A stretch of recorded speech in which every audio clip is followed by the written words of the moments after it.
dans les livres de fiqh, lorsque vous étudiez les livres de fiqh, vous allez voir que le chapitre qui parle du jeûne, et surtout du jeûne du mois de Ramadan, est le chapitre le plus court. Si vous le comparez au chapitre de la salat, au chapitre de la zakat, au chapitre du pèlerinage parmi les 5 piliers de l'islam. Pourquoi le chapitre du mois de Ramadan, chez les fuqaha, est le plus court, ou le chapitre du jeûne? C'est tout simplement parce que le jeûne du mois de Ramadan, et surtout pendant le mois de Ramadan, il comporte et il se compose de toutes les autres adorations. Et en fait, le mois de Ramadan rassemble les 5 piliers de l'islam, sont compris dans le mois de Ramadan. Nul n'est obligé de jeûner le mois de Ramadan si ce n'est le musulman. Ça, c'est la première chose. C'est-à-dire celui et celle qui a témoigné qu'il n'y ait de Dieu que Allah et que Muhammad est son messager, qui a fait shahada. Et ça, bien sûr, c'est le premier pilier de l'islam. Et vous l'avez pendant le mois de Ramadan et le jeûne du mois de Ramadan. Après, il y a la question de l'accomplissement de la salat. L'accomplissement l'accomplissement de la salat est un acte obligatoire, canonique en islam.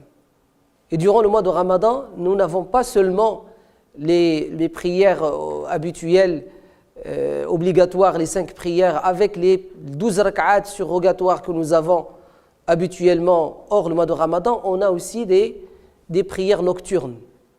Et donc le mois de Ramadan incite à appliquer et à accomplir la salat, la prière.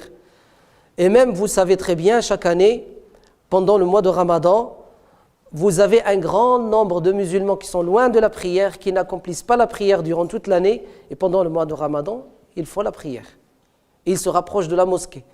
Pendant le mois de Ramadan, vous avez les mosquées qui se remplissent presque durant toutes les prières et surtout le week-end.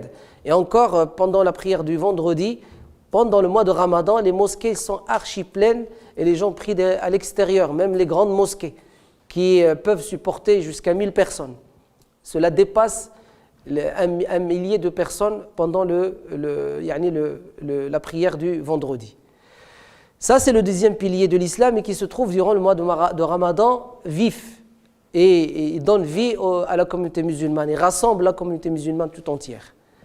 Pendant le mois de Ramadan, il y a la zakat spéciale du Ramadan et qui fait partie de la zakat obligatoire, qui est la zakat de l'fitr, la zakat de l'accomplissement du jeûne. Vous avez le 4e pilier du mois de Ramadan, le 4e pilier de l'islam qui est le jeûne du mois de Ramadan lui-même. Et vous avez le 5e pilier durant le mois de Ramadan et qui est le pèlerinage. Quel pèlerinage? Celui qu'on appelle le pèlerinage mineur, l'umrah. Mais une umrah pendant le mois de Ramadan, à votre avis, elle vaut combien? Une umrah pendant le mois de Ramadan, elle vaut quoi? Un pèlerinage et une umrah en compagnie de qui? Du prophète sallallahu alayhi wa sallam.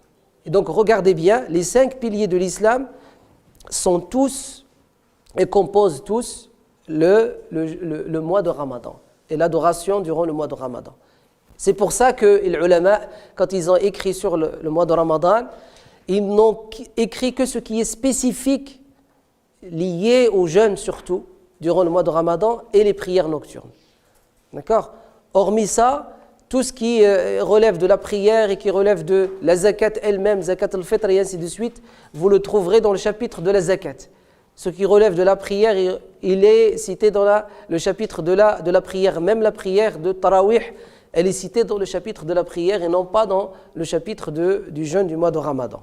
C'est pour ça qu'ils ont peu écrit sur le jeûne, car c'est une adoration et une période et une saison dans l'année qui rassemble tous les piliers de l'islam, les 5 piliers de l'islam. Et le musulman, pendant le mois de Ramadan, il devient parfaitement musulman.